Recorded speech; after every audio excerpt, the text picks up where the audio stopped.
ছোটবেলা থেকেই পাগলের অভিনয় করছিল মেয়েটা, কারণ তার একটাই লক্ষ্য, প্রতিশোধ।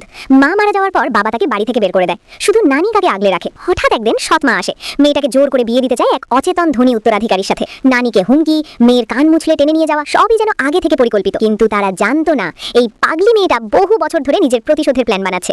সেই রাতে কোণের সাজে তাকে পাঠানো হলো বিশাল প্রাসাদে। বিছানায় শুয়ে থাকা স্বামী একেবারে উদ্ভিদ মানবের মতো। সৎ মা মনে মনে খুশি, এই লোক তো বেশি দিন বাঁচবে না। কিন্তু সত্যিটা কি জানো? ওই অচেতন স্বামী আসলে পুরো সুস্থ, পারিবারিক ষড়যন্ত্রের জন্য অভিনয় করছে। সৎ মা চায় মেয়েটাকে দুর্ঘটনার শিকার বানাতে।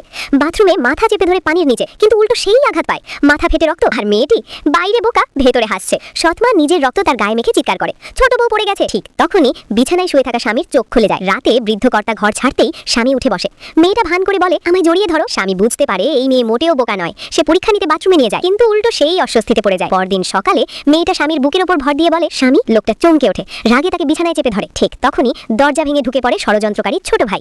চোখে লোভ, মুখে হাসি। এখন কি হবে? মেয়েটার প্রতিশোধ কি সফল হবে, নাকি এই অভিনয়ের মাঝেই জন্ম নেবে সত্যিকারের ভালোবাসা? জানতে চাইলে ফলো করো, কারণ আসল খেলা এখন শুরু।